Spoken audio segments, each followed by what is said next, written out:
Assalamualaikum. This is Rabia Rashid and you're watching our lectures. आज की video बिल्कुल छोटी सी होगी और बस दो जो क्वेरीज थी उन पे है। एक तो आपने ग्रामर का पूछा है कि हाउ टू इम्प्रूव ग्रामर, तो उसके लिए ना एक ही टिप है जो कि बहुत इंपॉर्टेंट है लेकिन सीएसएस एस्पायरेंट्स बहुत ज़्यादा इग्नोर करते हैं। वो ये है कि स्टार्ट विद बेसिक लेवल। आपको हमेशा ये लगेगा कि जी अब तो मैं सीएसएस का एस्पायरेंट हूँ तो मुझे तो बड़ी मोटी मोटी अच्छी अच्छी और फॉरेन ऑथर्स की बुक से करनी चाहिए, लेकिन बिलीव मी अगर आपने ग्रामर सीखनी है तो आप उर्दू राइटर्स की ही बेसिक लेवल की ग्रामर करें, क्योंकि वो उर्दू में ही एक्सप्लेन कर रहे होते हैं तो वो चीज़ उसको समझना और टेंसेस को समझना बहुत आसान होता है।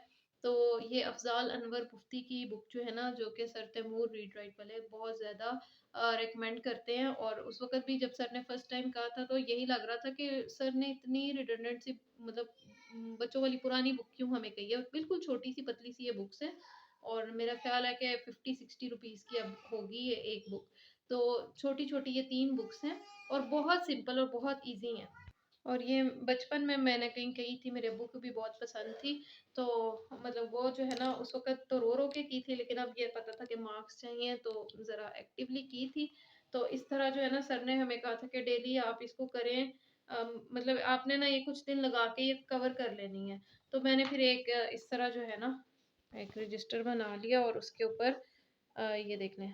तो उर्दू में मतलब पहले उर्दू में ना एक सेंटेंस लिख लिया ताकि आपको सेंटेंस आपके माइंड में हो कि ये किस तरह का बनेगा इसको करने से। जैसे मैं दुन मैं रहता काम मुकम्मल करूँगा। अब ये करूँगा वाला सेंटेंस जो है तो इसको हम कैसे करेंगे?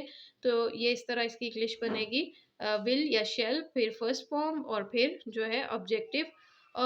आई shall complete any work, I will go to Lahore. तो ये होगा कि मतलब इस तरह आपने जो है ना सारे ही, ये एक डाई है और इसके ऊपर रख के आपने सारे इंग्लिश में कर लेने हैं। ठीक है? इस तरह ये खबर छप जाएगी, दिस न्यूज़ विल प्रिंट।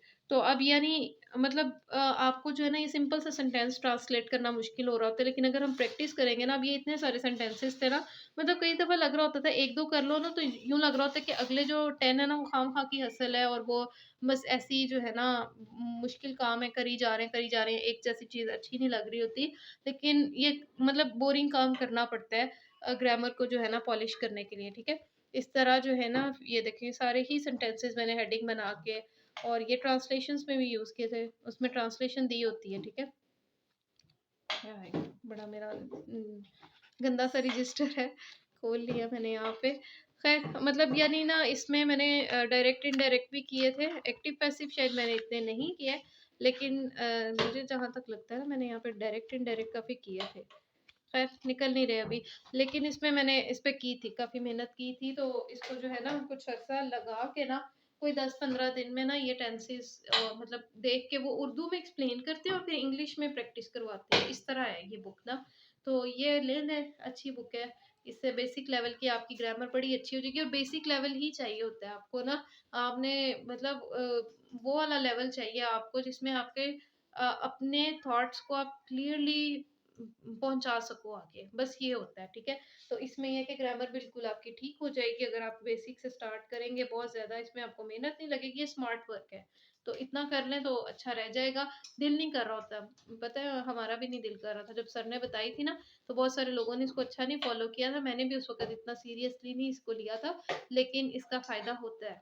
और एंथ्रोपोलॉजी का जो क्वेश्चन आया था, तो एंथ्रोपोलॉजी के ना नोट्स ऐसे बनाने हैं, आपने कोई भी बुक ले लें, हैविलैंड की ले लें, कोटक की ले लें, ठीक है? मैंने पहले कोटक की ली थी, उसके बाद मुझे हैविलैंड की मिल गई तो मैंने वो भी पढ़ी, 2 बुक्स ले ली थी और इस तरह मैंने नोट्स बनाए थे कि कोई भी टॉपिक है, फॉर एग्ज़ाम्पल मैरिज का टॉपिक है, तो आपने डेफिनिशन लिखनी है, जो भी उसकी डेफिनिशन है, एक स्पेसिफिक डेफिनिशन होगी उसकी, ठीक है?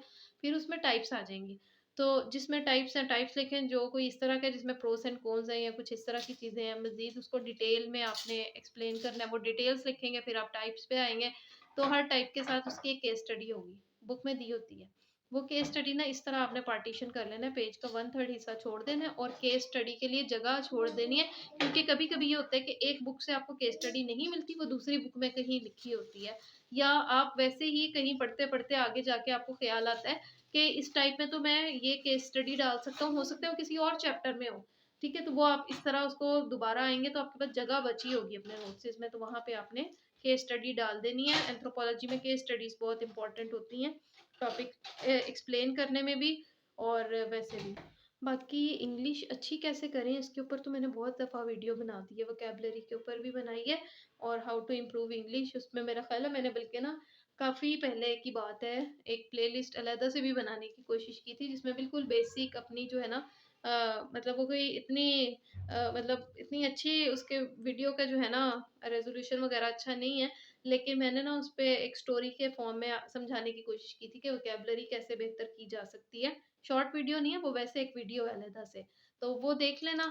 तो इसलिए मैं उस पे अभी नहीं बात करूँगी, बस ये छोटी-सी मैंने ना आज दिल मेरा बिल्कुल नहीं कर रहा था बनाने को और वैसे भी फ्राइडे को ना बहुत काम होते हैं, तो मैं सोच रही थी बल्कि कि आज स्किप कर दूँ। लेकिन फिर आप लोगों के कमेंट्स इतने अच्छे-अच्छे होते हैं, तो मैंने कहा कि बस एक रूटीन भी बनी हुई है, तो बस किसी तरह आज इसको पूरा कर दो।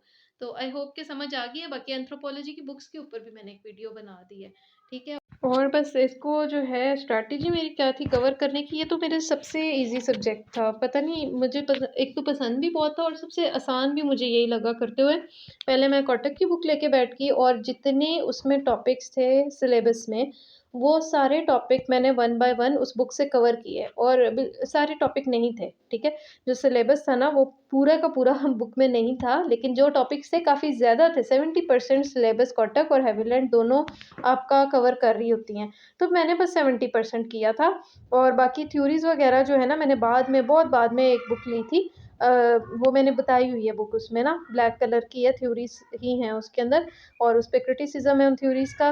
तो जितनी भी फ़िलॉसफ़ीज़ थी एंथ्रोपोलॉजी की उसमें काफ़ी ज़्यादा डिटेल में थी, तो वो मैंने ना बस ब्रीफ़ सा उसको किया था कि उसपे थोड़ी-सी बात करनी आ जाए मुझे, जो भी एंथ्रोपोलॉजी के जो प्रोपोनेंट्स थे या जो भी जिन लोगों ने वो थ्योरीज़ दी थी, तो उनके ऊपर थोड़ी-थोड़ी बात करनी आ जाए।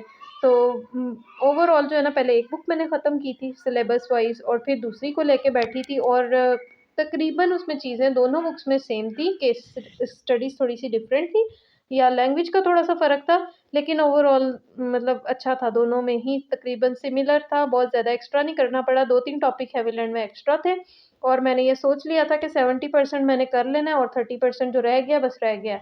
उसको मैंने परेशान नहीं होना, इधर-उधर से मैंने ज़्यादा सर्च भी नहीं किया था, बस ये 2-3 बुक्स थी, इनको मैंने देखा था और कर लिया था। इसी तरह लेके बैठ के जी एक पेज को मतलब डिवाइड कर लिया था 2 पोर्शन्स में और लिखती रहती थी बस ना, लिख-लिख के इसके नोट्स बनाए थे और सिर्फ़ हेडिंग्स लिखी थी या 2-3 लाइन्स बस, इससे ज़्यादा नहीं मैंने इस पे इतना काम नहीं किया। तो अच्छी कवर हो गई थी, बल्कि मुझे अभी भी सब सब्जेक्ट्स में ना ईज़ी और आसान मतलब मज़े का ये लगता है। बाकी एक और चीज़ का आपने ध्यान रखना है कि एंथ्रोपोलॉजी में 1 या 2 क्वेश्चंस पाकिस्तान से रिलेटेड भी आ जाते हैं, ठीक है? जो पाकिस्तान में आप एंथ्रोपोलॉजी का नॉलेज कैसे अप्लाई कर सकते हो या मतलब जो आपने थ्योरीज़ पढ़ी हैं, उसमें पाकिस्तानी सोसाइटी को आप किस तरह एक्सप्लेन कर सकते हो। तो उसको माइंड में रखते हुए आपने तैयारी करनी है, ठीक है? हर चीज़ बिल्कुल बुक वाली भी मतलब न इस तरह नहीं करना कि सिर्फ़ बुक वाला ही रट्टा लगा लिया, उसको आपने अपने सोसाइटी और अपने सिस्टम के ऊपर रख के ना अप्लाई करते हुए वो थ्योरीज़ को देखना है, ठीक है? तो बस ये था मतलब मेरी एक यही स्ट्रैटेजी थी, इससे ज़्यादा कुछ नहीं मैंने ख़ास किया था इसमें। तो इंशाल्लाह हो जाएगा कवर ना, ईज़ी है। और इसके साथ जो है ना, आज की अच्छी बात वो ये है कि हमें से ना हर कोई डरता है, खौफ़ खाता है इस चीज़ का कि हम फ़ेल हों और हमारे दुश्मन हमारा मज़ाक उड़ाएँ। तो इससे जो है ना पनाह माँगने की बड़ी प्यारी एक दुआ है, अल्लाहुम्मा इन्नी अऊज़ु बिका मिन जहदिल बलाइ व दरकी शिकाई व सूइल क़ज़ाई व शमाततिल आदाई।